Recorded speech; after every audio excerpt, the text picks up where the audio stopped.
Tonight's games were the last chance for teams to prove not only if they should be in the playoffs, but what seeding they deserve.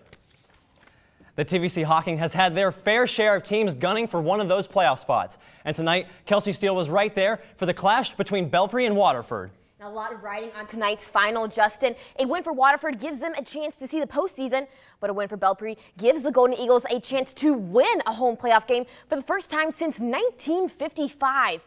Golden Eagles locked and loaded in the pregame, but a slow start dug them a hole early. Waterford stuns everyone in Ralph Holder Stadium, runs back the opening kickoff 60 yards, 6-0 start for them. Belpre punts and Waterford's Tyler McCutcheon takes it 70 yards down the left sideline. 2-yard pass extends their lead to 12.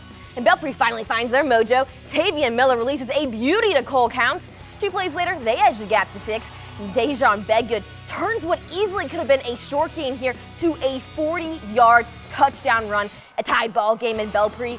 So Coach Adams gives Miller the go-ahead to pull the trigger here, 31 yards. Bedgood gonna put his athleticism on full display tonight, somehow stays on his feet, 19-12 Belpre, and they don't let up. Miller again, this time to Josh Moore, grabs a TD by a pinky, and now Waterford finally answers 33 straight from Belpre. Braden Belleville releases this one, and 3 plays later tacks on another TD. So who better to answer than Dejon Bedgood himself? Right before the half, Bedgood flies down the sideline for a 60-yard pickup. Nothing comes of it, 33-25 at the half. Golden Eagles go on to win this one, 53-32. What a night for Dejon Bedgood and that offensive unit for Belpre. Well, that's for sure. A lot of offensive numbers tonight on both sides, especially for Belpre. And a lot of credit goes to those Golden Eagles. Once they got their early game jitters under control, it became a totally different ball game. Waterford's defense gave up more points tonight than they have all season, which is really a testament to Coach Adams and his offensive unit. When I spoke to Coach Tucker earlier this week, he assured me that his defense was one of the elements his team has not had to worry about all year long. Tonight, it was a bit of a different story. That D-line gave Tavian Miller little to worry about, and in return gave him a lot to work with. He was able to utilize his go-to guys like Tajay Reams, who was huge on the ground. To make matters worse, Dejon Bedgood was an absolute stud tonight. Waterford could not contain his athleticism.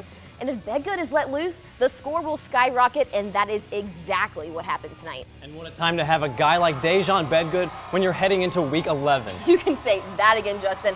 With their win tonight, Belpre is now locked in for the postseason. Not only that, they secure that home playoff game as well, something Coach Adams and his boys have been very vocal about all year long.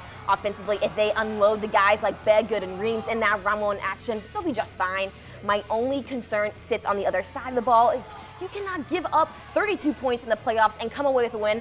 They need to clean up the holdings and unnecessary penalties. If they do that, they'll be just fine. Well, they definitely need to clean that up before the playoffs. And since the playoffs are just a week away, now is the perfect time to tweet at us with how far you think your team will make it in the postseason.